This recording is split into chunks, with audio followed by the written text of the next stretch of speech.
and let a few more people in. We will be good to go. Okay. Welcome, everyone. We are going to talk about the W2C process this morning. Hopefully everyone is seeing my PowerPoint screen. If somebody can just reassure me that you're seeing what I'm hoping you're seeing.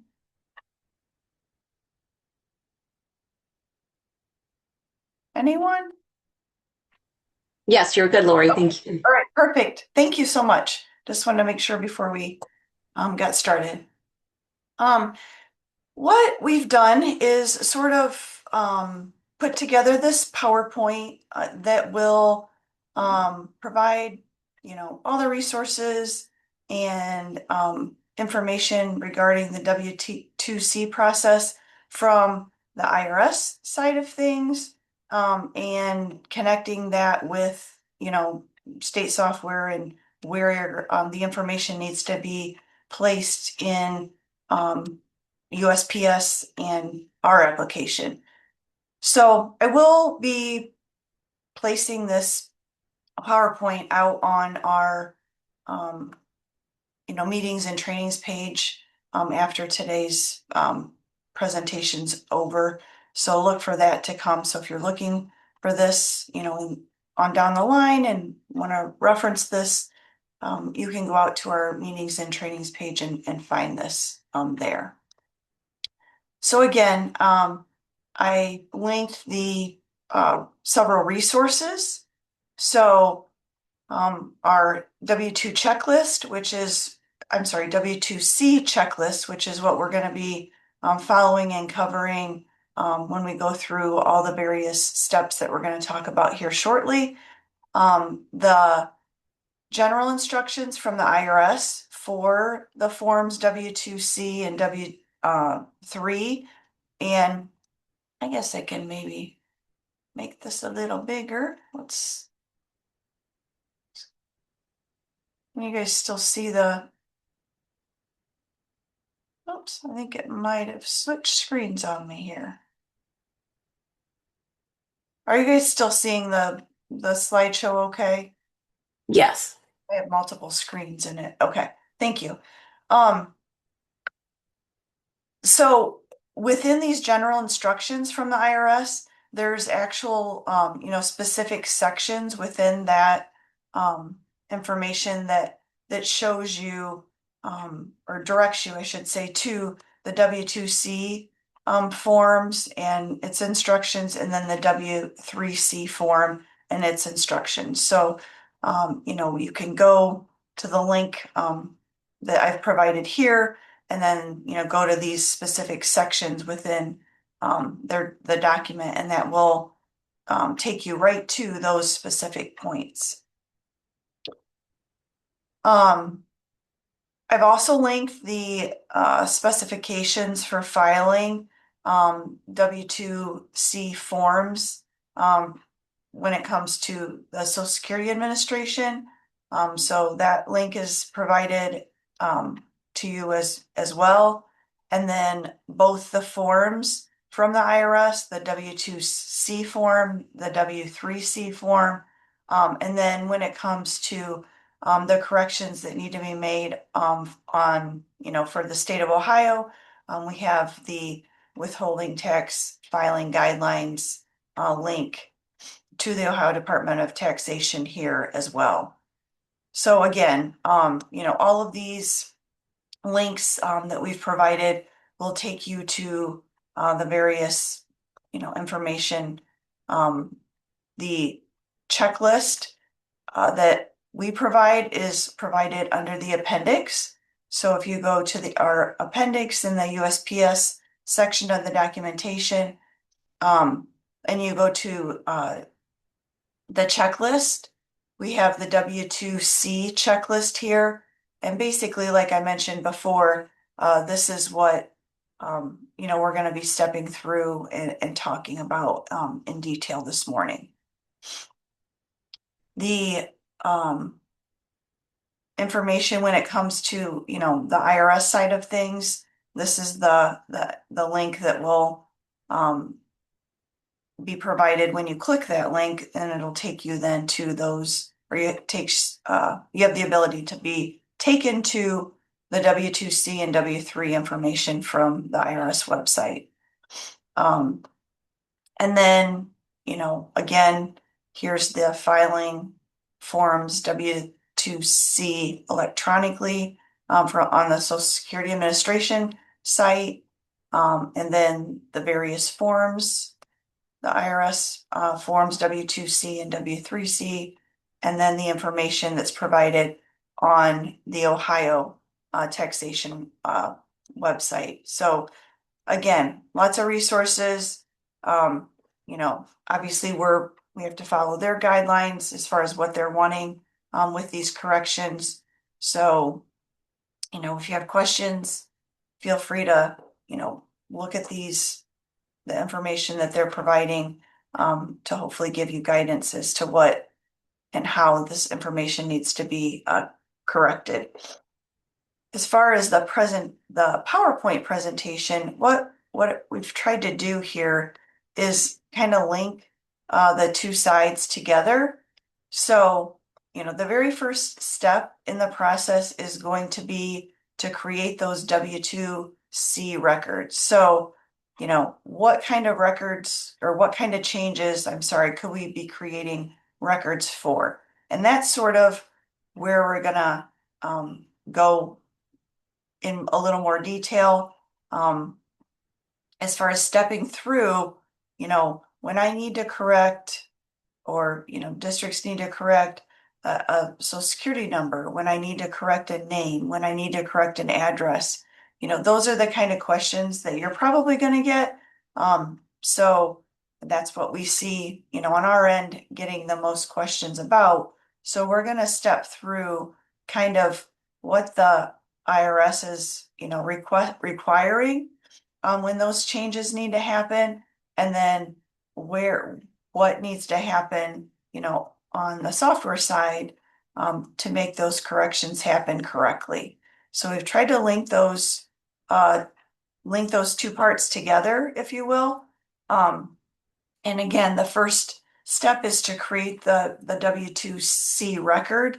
So I'm gonna just take a step away from the PowerPoint, and everything is going to happen under the reports option. We have the W2 corrections option available under the reports menu. And from there, it looks very similar to the W2, just, you know, the W2 reports option. We have the W2 records option, the W2C. I keep leaving out the C part. I apologize. The W2C report and submission, and then the W2C forms output files option. So we're gonna, you know, step through all of these eventually, but the very first step in the process is to create the W2C records. So again, you know, a district has a staff that you know, an employee that comes to them and they say their name is incorrect, their address is incorrect. You know, here's where they're going to go then to create those correction records. So they would click create first and then enter the employee's any part of their name. Make sure that it's, you know, defaulting to the year 2025, and then we're going to click create correction record. And then this brings up a menu, and basically if you go down the column here, the columns, you're going to see that, you know, each field has the original and then the corrected fields kind of back to back. So whatever part of their W2 was not correctly, you know, reported to them, that's the field then that you'll need to find and then enter the original value, what was stated on their W-2 that they have, in hand, and then what the correct information, is or should be. So I'm going to hop back to our PowerPoint here and, talk about creating these records. When it comes to correcting an employee's social security number, again, the information that's provided here is right from, the IRS. So that publication that we just talked about, it addresses, how to go about correcting an employee's social security number, if it was incorrectly reported on their W-2. So again, the social security number, has to be provided on the form, even if the original, social security number was correct. But if it was incorrect, it steps you through then the boxes that would need to be, supplied on the W2C form. So what fields need to be populated?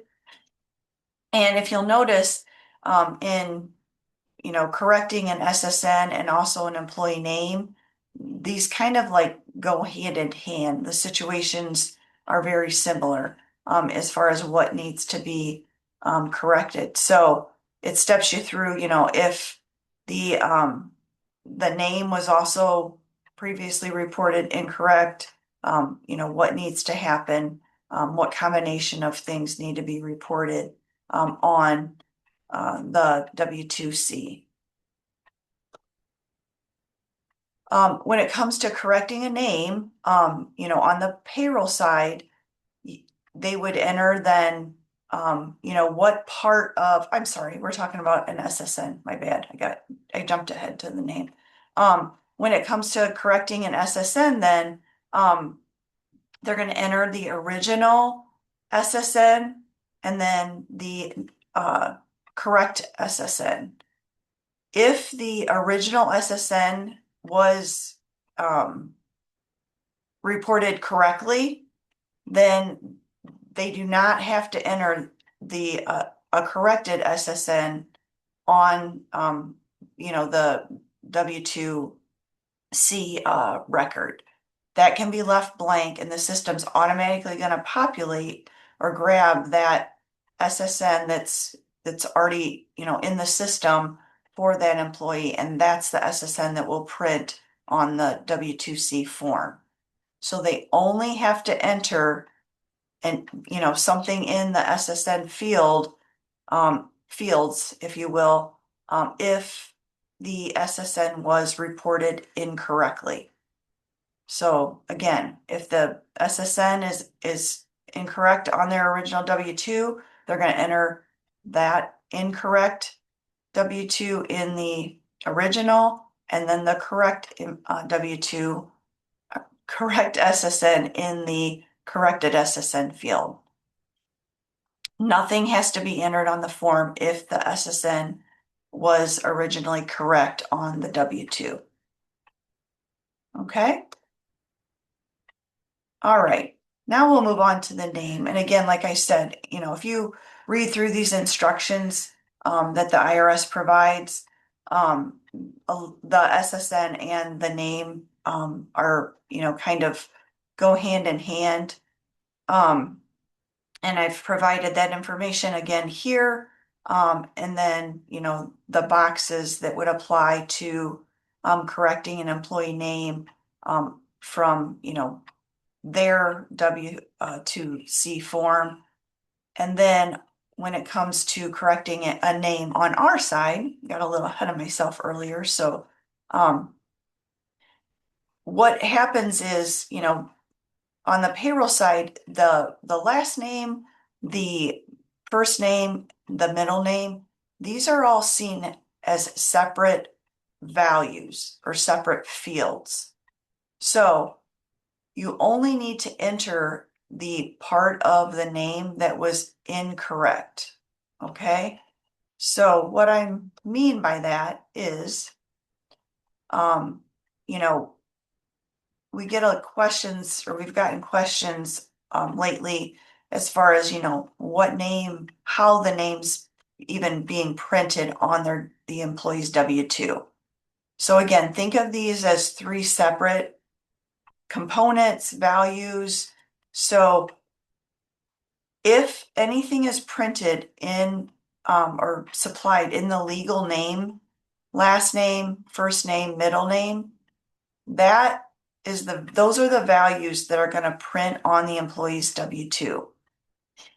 If any value is left blank in the legal name fields, then it's going to default to the name field. So in this example, this employee's last name in the legal name field is left blank. So the system is going to default then to the last name value that's just in the regular name field. Then it's going to go to the first name, legal name, field. Oh, there's a value entered there. So now that's the value that will print as the employee's first name on their W-2. And then it goes, excuse me, to the middle name field, the legal name field first. That's blank, so it will default to just the regular middle name value. So in this case, it's going to pull the last name from just the regular name field, the first name from the legal name field, and then the middle name or middle initial, because that's what prints on the W-2, from just the regular name field. Okay, so that's how, names, so to speak, can get, sort of confusing or maybe misprinted on the employee's W-2 to begin with. So I just wanted to sort of explain how the system's grabbing, that name. So, to correct an employee's name, you would then need to, on that W2C record, enter, the original part of the incorrect name and then the correct value. Okay. All right. Moving right along to correcting an employee's address. So when it comes to correcting an employee's address, I've highlighted a part that you want to pay special attention to, and that is if that's the only part of an employee's W-2 that's incorrect, everything else is right, you do not need to file a W2C with the Social Security Administration just to merely correct an address. However, it does state that, you do have to provide the employee with an updated statement as far as correcting their address and providing them with some kind of, document that states that. So again, I just wanted to point out that if they're just correcting an address, a W2C, as far as this, submitting anything to the Social Security Administration, that is not necessary. However, to provide then the employee with a corrected, form that does show their correct address, they would go to the employee record, they would update the address then, with any of those correct values, and then they can print or generate a W2C form to provide the employee. Okay. All right. Correcting an address is pretty simple. When it comes to correcting any, wages, taxes, dependent care, the retirement plan information, again, all of this information, is provided as far as what the IRS is looking for, where that information is on, the W2C form, itself. And this is like an overflow, because dependent care, and the, retirement information is in a separate section, on the form, so I've provided that information here as well. And then when it comes to the payroll side, to correct dependent care, we're gonna go to the dependent care boxes, and enter that original dependent care amount and then the corrected dependent care amount, in those fields. And then when it comes to the retirement, options, you would then go to, select the, appropriate, the original retirement option that was selected from the drop down, and then the correct retirement plan, from the drop down. Okay. All right. When it comes to, box 12, those are those codes that print on, the employee's W-2. If there are codes that are incorrect, you're gonna go to, this section on the IRS side to look for information as far as how to correct or what they're looking for here. And then when it comes to the payroll side, you would go then to that box 12 corrections section, and you would then, click the add record option, and then you would enter the original information on the left-hand side, and then, enter the corrected information on the right-hand side in the corrected, sections. Okay. When it comes to box 14, very similar to box 12, you would, again, use the box 14 corrections section, on the W-2 record. You would click the add record option, and then again, on the left-hand side, report the original, and corrected on the right-hand side. So that gives you the option or ability to correct any box 14 information.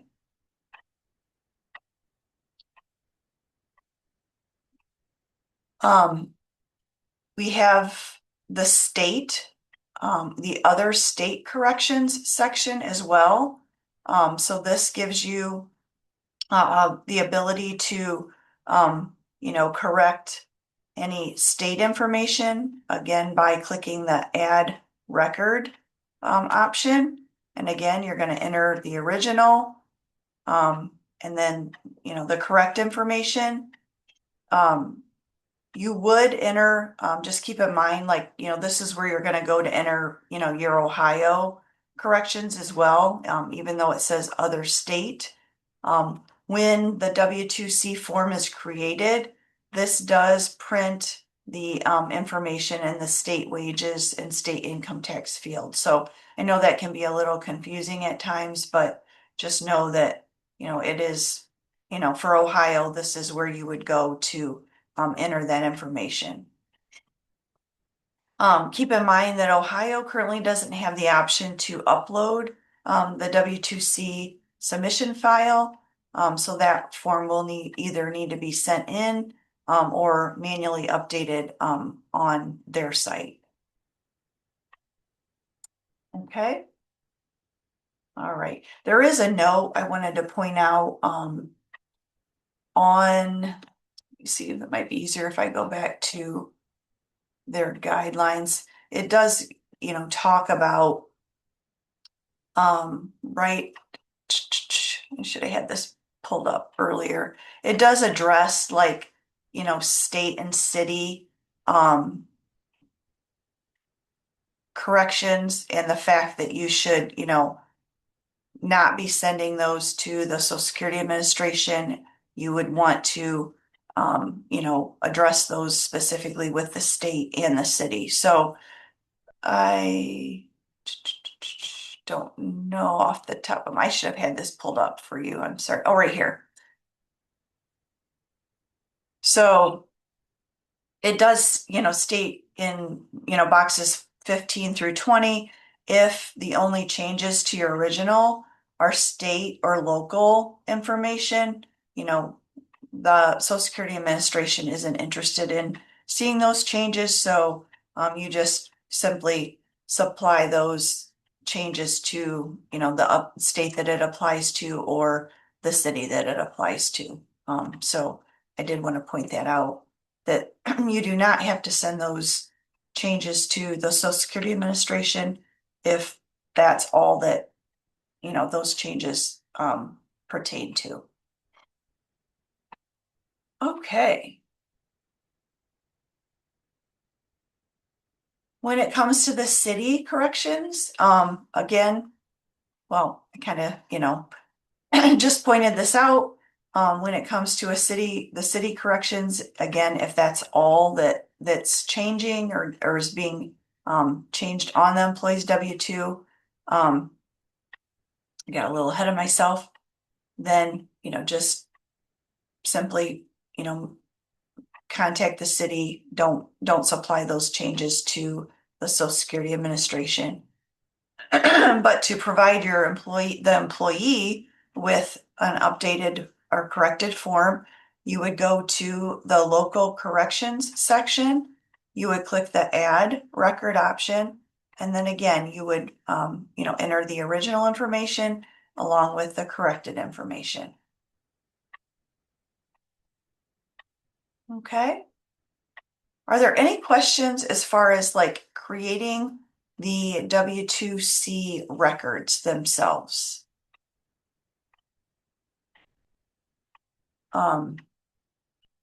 Hopefully you're all familiar with doing that, but if you're not, we can step through one quickly here.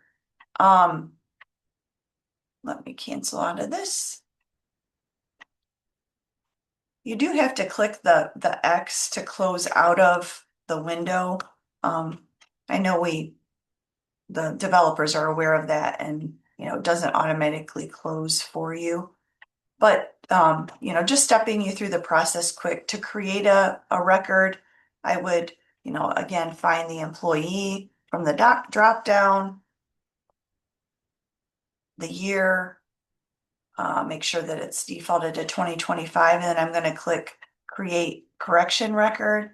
And then again, I would, enter any of the information that is incorrect. So enter the original and then the corrected.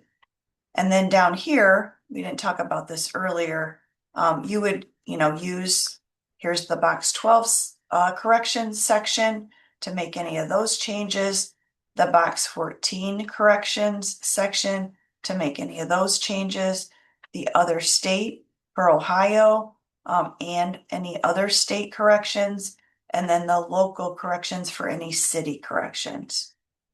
Okay. So then once this record is saved, then again, if I click save, what I was referring to earlier is you do have to click the X to close out of the box.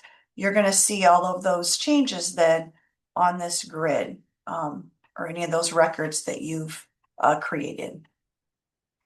You have the ability to delete those records, edit the record, and so forth. Once the records are processed, so there's a submission file that's been created, these, will disappear. So they'll no longer be available to you. So you can then, click the box and you can unprocess them to make them available to you again. So that's what that option does.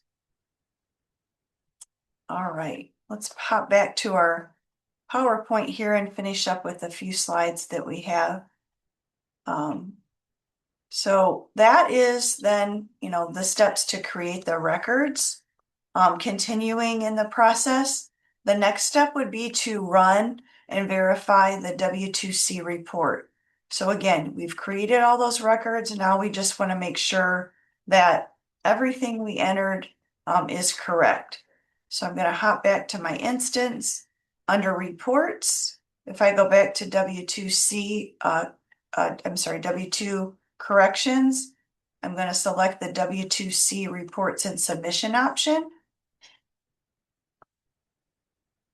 Maybe, there we go.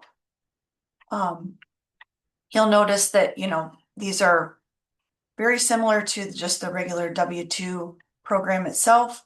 We have the reports option, the forms option, and the submission option. So the report option here, I can change the report title if I would like to, 2025. I can sort this, by whatever makes the most sense to the user to review the information.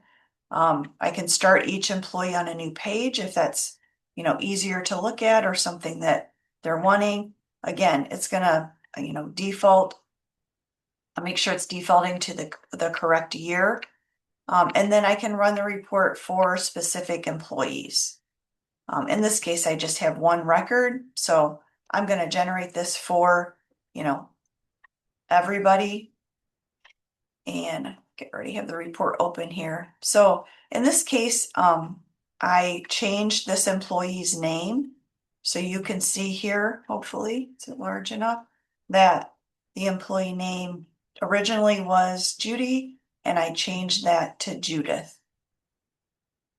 Okay. So of course, they're going to want to, continue to look over this, make sure everything's accurate. Obviously, that's why they're, needing to go through the process is to make changes. So we want to make sure that the changes are accurate. Once then the report is accurate, we're going to hop down to the forms option. So we're going to create the employee's W2C form. Again, I only have one, so I'm just gonna, I'm not wanting to create it for any one individual. So I'm gonna click the generate forms option. And just like the W2 program, it then provides this W2C form in the output files option. So I would go back to reports, W2 corrections, and I would go to the W2C forms output files option. And you can see here is that form that I just created.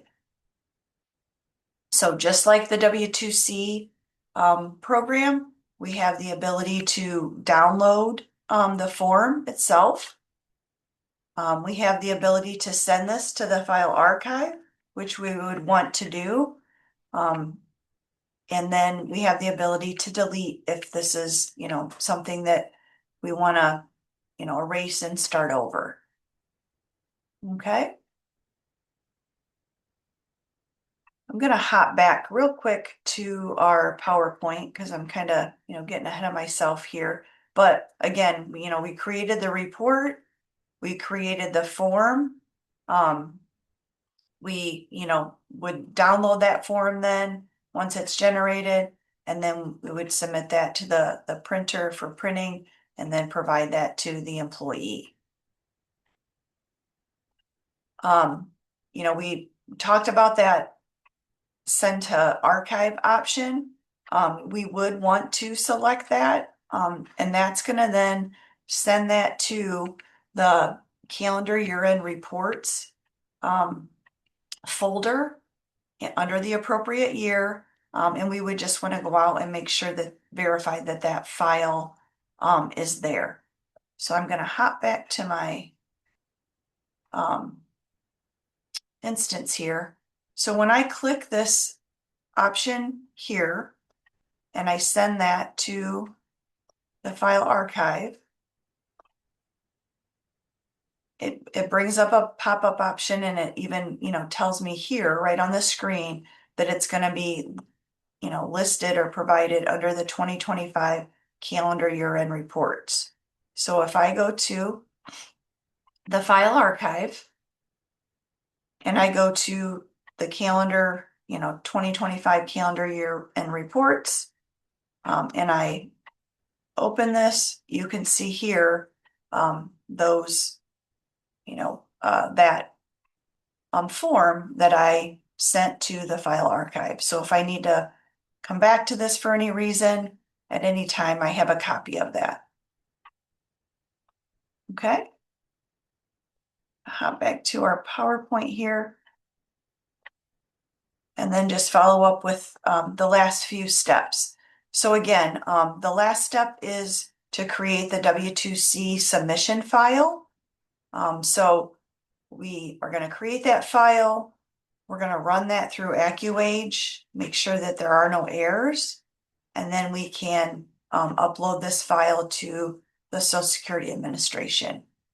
And then lastly is creating that W3C form and submitting that electronically. Unfortunately, we do not have the ability to create the W3C form at this time.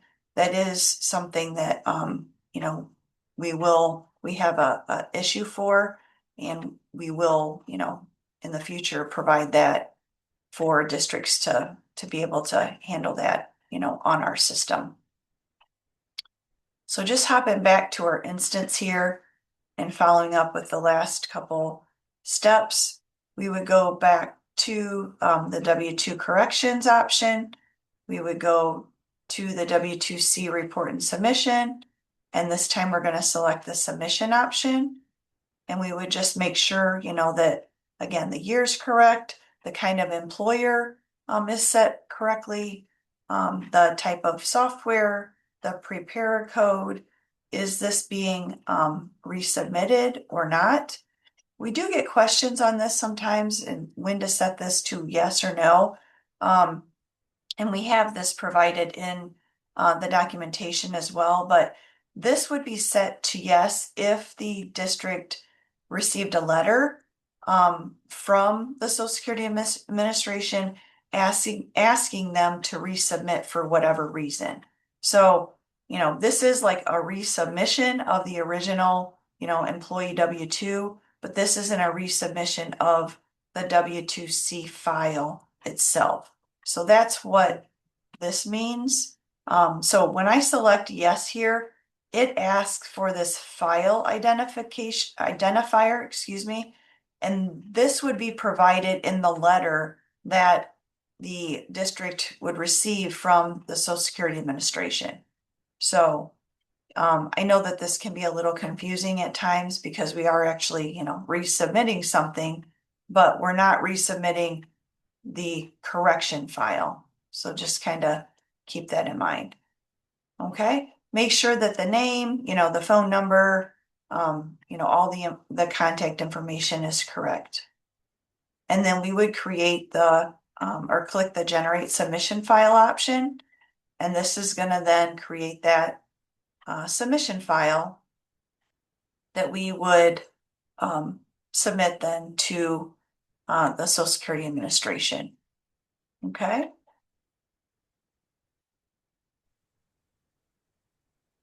All right, I'm going to hop back to our PowerPoint here and just follow up with the last slide here.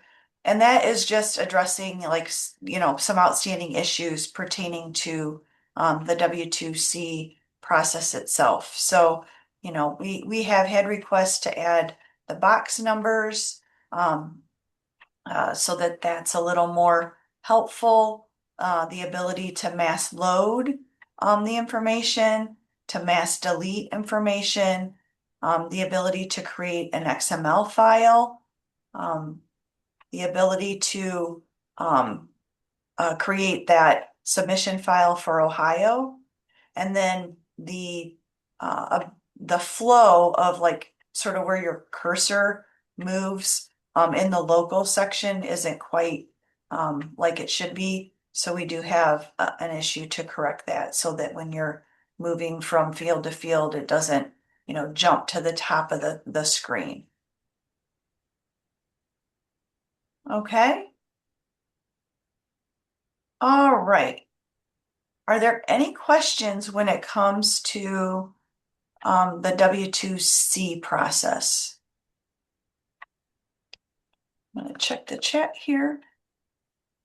Like I said, we've tried to put all of the pieces together and connect the dots, if you will, in this PowerPoint with, what the IRS is wanting versus, and then, where to go enter that information on the software side to ultimately get that correction information, to the employee and then the submission file as well. So hopefully, this presentation sort of helps connect those dots and put those pieces together.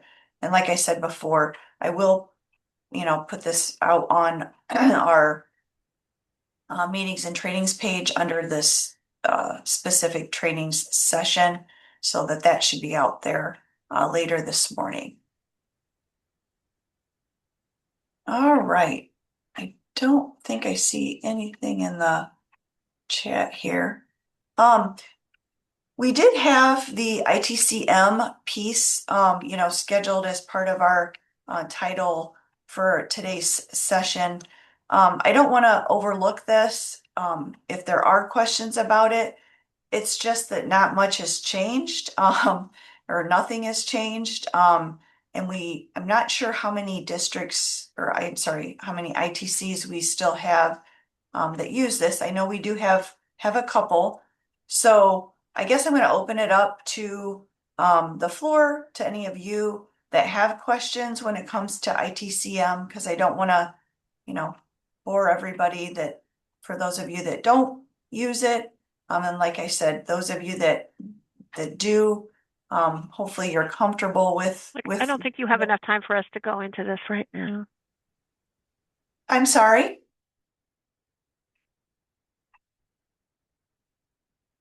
Was there a question?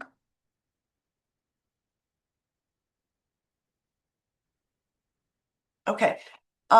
If there is, please speak up, or ask the question in the chat. But I guess I was asking, if there are any questions when it comes to the ITCM piece, I would be happy to go over that and review that with you. If there are, like I said, that it hasn't changed. We have the information in our documentation. Whoops, I'm sorry.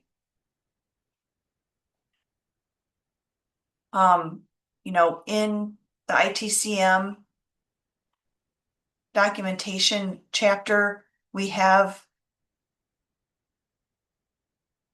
all of the different parts and pieces, the district, the W2 city, the 1099 merged for the USAS side, the ODJFS merge, W2, W2C, everything is documented and outlined there. So again, I would be happy to answer any questions when it comes to that piece. It's just, I'm not sure how much it's used, so I just wanted to open it up to all of you for any questions. Hey If there Lori, are it's any. Brian at Access. Yes, We do use the ITCM module okay, and we submit all of our W-2s and everything for our districts. okay. When it comes to these W-2Cs, is Mm-hmm. there anything different we need to be aware? Because I'm assuming we have to submit those because we had submitted the originals, right? That is correct. And it'll So still pull all of the same stuff showing us as the TPA to submit those when it generates the file because that's how it's set up in the software. Is that that right? is absolutely correct. Great question. Perfect. So as long as your W2 configuration is set correctly, so I'm going to, configuration, W2 configuration, and as long as this box here is unchecked, then it will correctly format the W2 submission file that's created in ITCM. So nothing else would need to happen in order for that to be configured and formatted correctly. Perfect. Great Thank you. question. You're welcome. Okay. All right.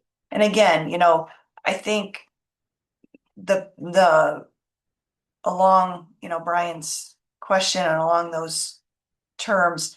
Just make sure for those of you that are ITCs that are, maybe submitting parts of districts' files for them and, not all, that flag does get checked and unchecked at the appropriate times, when those submission files are created.